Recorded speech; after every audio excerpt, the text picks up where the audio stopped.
Salam sejahtera bagi kita semua. Kembali lagi dalam renungan harian kita. Mari Bapak Ibu kita memuji Tuhan. Dari Kidung Jemaat nomor 403, hujan berkat kan tercurah. Hujan berkat kan tercurah, itulah janji kudus. Hidup surga dari surga kan diberi penebus. Hujan berkat-Mu itu yang kami perlu. Sudah menetes berkat-Mu, biar tercurah penuh. Amin. Mari Bapak Ibu kita membuka Alkitab kita dari kitab Kejadian pasal yang ke-13. Kita akan merenungkan firman Tuhan dari pasal ini. Demikianlah firman Tuhan dengan perikop Abram dan Lot berpisah. Maka pergilah Abram dari Mesir ke tanah Negeb dengan istrinya dan segala kepunyaannya, dan Lot pun bersama-sama dengan dia. Adapun Abram sangat kaya, banyak ternak, perak dan emasnya. Ia berjalan dari tempat persinggahan ke tempat persinggahan, dari tanah Negeb sampai dekat Betel, di mana kemahnya mula-mula berdiri antara Betel dan Ai, ke tempat mezbah yang dibuatnya dahulu di sana. Disitulah Abram memanggil nama Tuhan. Juga Lot yang ikut bersama-sama dengan Abram mempunyai domba dan lembu dan kemah. Tetapi negeri itu tidak cukup luas bagi mereka untuk diam bersama-sama, sebab harta milik mereka amat banyak, sehingga mereka tidak dapat diam bersama-sama. Karena itu terjadilah perkelahian antara para gembala Abram dan para gembala Lot. Waktu itu orang Kanaan dan orang Peris diam di negeri itu. Maka berkatalah Abram kepada Lot, "Janganlah kiranya ada perkelahian antara aku dan engkau, dan antara para gembalaku dan para gembalamu, sebab kita ini kerabat. Bukankah seluruh negeri ini terbuka untuk engkau? Baiklah, pisahkan dirimu daripadaku. Jika engkau ke kiri, maka aku ke kanan. Jika engkau ke kanan, maka aku ke kiri." Lalu Lot melayangkan pandangnya, dan dilihatnya lah bahwa seluruh lembah Yordan banyak airnya, seperti taman Tuhan, seperti tanah Mesir, sampai ke Zoar. Hal itu terjadi sebelum Tuhan memusnahkan Sodom dan Gomora. Sebab itu Lot memilih baginya seluruh lembah Yordan itu, lalu ia berangkat ke sebelah timur, dan mereka berpisah. Abram menetap di tanah Kanaan, tetapi Lot menetap di kota-kota lembah Yordan dan berkemah di dekat Sodom. Adapun orang Sodom sangat jahat dan berdosa terhadap Tuhan. Setelah Lot berpisah daripada Abram, berfirmanlah Tuhan kepada Abram, "Pandanglah sekelilingmu dan lihatlah dari tempat yang kau berdiri itu ke timur dan barat, utara dan selatan. Sebab seluruh negeri yang kau lihat itu akan kuberikan kepadamu dan kepada keturunanmu untuk selama-lamanya. Dan aku akan menjadikan keturunanmu seperti debu tanah banyaknya, sehingga jika seandainya ada yang dapat menghitung debu tanah, keturunanmu pun akan dapat dihitung juga. Bersiaplah, jalanilah negeri itu menurut panjang dan lebarnya, sebab kepadamu lah akan kuberikan negeri itu." Sesudah itu Abram memindahkan kemahnya dan menetap di dekat pohon-pohon terbantin di Mamre dekat Hebron. Lalu didirikannya lah mezbah di situ bagi Tuhan. Amin. Bapak Ibu saudara terkasih dalam nama Tuhan Yesus Kristus, kita kembali merenungkan firman Tuhan, dan hari ini saya memberikan tema bagi kita semua, yaitu keputusan yang tepat di tengah konflik. Sekali lagi, keputusan yang tepat di tengah konflik. Bapak Ibu saudara terkasih dalam nama Tuhan Yesus Kristus, perikop kita berkata Abram dan Lot berpisah. Mengapa perikop ini menceritakan Abram dan Lot berpisah? Kalau kita memperhatikan ayat pertama, bagaimana Abram pergi sesuai dengan janji Tuhan kepadanya, dan Lot pun ikut bersama-sama dengan dia. Adapun Abraham sangat kaya dan banyak ternak, perak, dan emasnya, sehingga ia berjalan dari tempat persinggahan ke tempat persinggahan, mulai dari tanah Negeb sampai dekat Betel, di mana kemahnya mula-mula berdiri antara Betel dan Ai. Dan kita melihat Bapak Ibu saudara terkasih, seiringnya berjalan waktu, kita melihat bahwa kekayaan Abram semakin bertambah, demikian dengan Lot, sehingga kita melihat terjadilah pertengkaran. Yang ketujuh, karena itu terjadilah perkelahian antara para gembala Abram dan para gembala Lot. Waktu itu orang Kanaan dan orang Periz diam di negeri itu.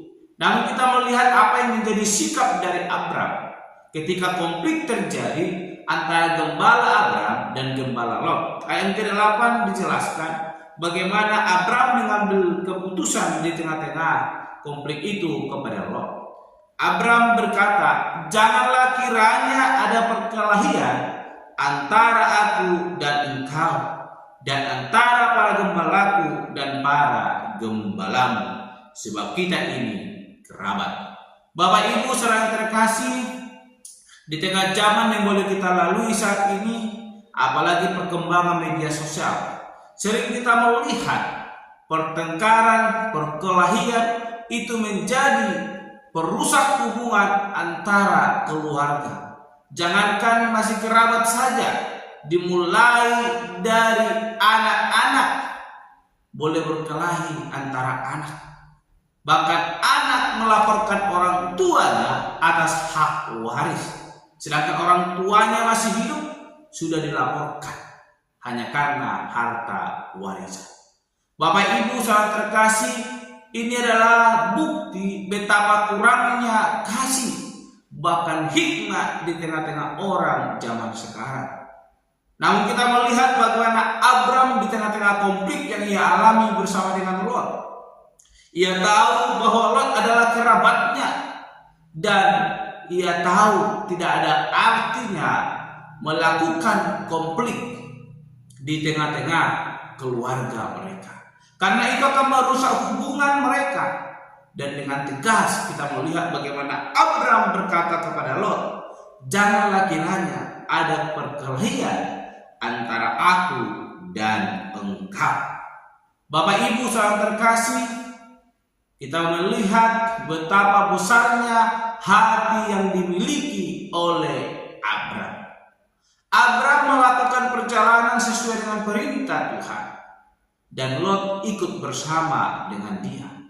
Seharusnya Lotlah yang mengalah ketika terjadi konflik. Dia seharusnya berbicara kepada gembala-gembalanya supaya tidak melakukan keributan kepada gembala daripada Abram. Namun kita melihat Abram berdiri bukan menjadi seorang yang memiliki kekuasaan, bukan menjadi seorang yang memiliki tahta tertinggi di dalam perjalanan mereka. Kalau kita melihat dikatakan bahwa Abram memiliki kekayaan, dia sangat kaya, mungkin dia tak perlu menghadiri persoalan itu. Tapi kita melihat ia hadir dan membawa senyuman di tengah-tengah konflik tersebut. Ia berkata jangan ada perkelahian, dan ia mengambil keputusan yang tepat. Dikatakan di ayatnya yang ke-9 B, dikatakan jika engkau ke kiri maka aku ke kanan, jika engkau ke kanan maka aku ke kiri. Artinya Abram tidak memiliki hati untuk menyerobot apa yang menjadi hak orang lain, tetapi ia memilih untuk menyelesaikan konflik itu dengan damai. Kita melihat bagaimana Abram berkata kepada Lot bahwa seluruh negeri ini terbuka untuk engkau. Baiklah pisahkan dirimu daripadaku. Jika engkau ke kanan, aku ke kiri. Luar biasa apa yang disampaikan oleh Abram. Mari Bapak Ibu saudara terkasih, sebagai orang percaya, kita miliki hati seperti Abram. Ia tidak mau mencari konflik di tengah-tengah persoalan yang terjadi. Dia tidak menjadi api di tengah-tengah api yang sedang berkobar. Tetapi dia hadir sebagai air, menenangkan api itu, memadamkan api itu. Sehingga bagaimana Bapak Ibu, Lot melayangkan pandangnya dan dilihatnya lah bahwa seluruh lembah Yordan banyak airnya. Dan Lot memilih untuk berpisah dari Abram, dia pergi ke lembah Yordan. Dan kita melihat kemanakah Abram pergi. Ia menetap di tanah Kanaan, tetapi Lot menetap di kota-kota lembah Yordan. Tetapi kita melihat ayatnya yang ke-16 dan 17, apa yang boleh Abram dapat ketika dia memiliki hikmat di dalam menyelesaikan konflik yang terjadi. Dan dikatakan bahwa Allah berfirman kepada Abram. Dikatakan ayat ke-15 mulai dari ayatnya yang ke-14, setelah Lot berpisah daripada Abram, berfirmanlah Tuhan kepada Abram, pandanglah sekelilingmu dan lihatlah dari tempat engkau berdiri itu ke timur dan ke barat, utara dan selatan. Sebab seluruh negeri yang kau lihat itu akan kuberikan kepada. Luar biasa janji Tuhan. Ketika Abram memegang janji Tuhan untuk boleh hidup setia dan melakukan apa yang Tuhan kehendaki, Tuhan berfirman dan menyatakan janjinya. Dikatakan di ayat ke-17, bersiaplah, jalanilah negeri itu menurut panjang dan lebarnya, sebab kepadamulah akan kuberikan negeri itu. Kita melihat bagaimana apa yang terjadi kepada Lot. Ia memilih pergi ke arah Sodom dan Gomora. Tetapi Allah menunjukkan hal yang terbaik kepada Abram. Di mana dikatakan ke-8, sudah itu Abram memindahkan kemahnya dan menetap di dekat pohon-pohon terbanting di Mamre dekat Hebron, lalu didirikannya lah mesbah di situ bagi Tuhan. Bapak Ibu, konflik yang terjadi jikalau kita tidak menyelesaikannya dengan penuh hati yang rendah di hadapan Tuhan, maka itu akan mendatangkan kehancuran, mulai dari keluarga kita, kerabat kita, sampai kepada orang-orang yang terdekat sekalipun dengan kita. Kita akan mengalami konflik jikalau kita tidak mengandalkan Tuhan di dalamnya. Mari kita belajar dari Abram. Kita melihat di tengah konflik itu ia hadir sebagai pendengar hingga konflik itu terselesaikan, dan dia memilih mengingat janji Tuhan, bukan mempertahankan apapun yang menjadi haknya, tetapi Tuhan yang mempertahankan apa yang menjadi haknya. Demikian dengan hidup kita, apapun persoalan kita, jikalaupun saat ini ada orang yang mengambil hak kita, percayalah bahwa Tuhan akan menetapkannya dalam hidup kita. Ketika kita mau sungguh tidak mencari persoalan, namun hidup menyelesaikan persoalan di dalam kasih Kristus, maka kasih dan berkat kasih karunia-Nya akan melimpah melingkupi kehidupan kita. Amin. Mari kita berdoa. Bapa Surgawi, kami kembali bersyukur bahwa anugerah Tuhan yang boleh kami renungkan, yang mengajarkan kami supaya hidup seperti Abram, tidak mencari persoalan di tengah konflik, tetapi ia menyelesaikannya dengan penuh kasih yang daripada Tuhan. Dan kami melihat bagaimana kasih Tuhan boleh melingkupi kehidupannya. Berkati urapi kami Bapa, supaya kami boleh memiliki hati seperti Abram di tengah-tengah persoalan yang boleh kami alami. Terpuji termulia Engkau Bapa, di dalam nama Tuhan Yesus Kristus kami berdoa dan menutup renungan pada hari ini. Haleluya. Amin. Shalom Bapak Ibu, Tuhan Yesus memberkati.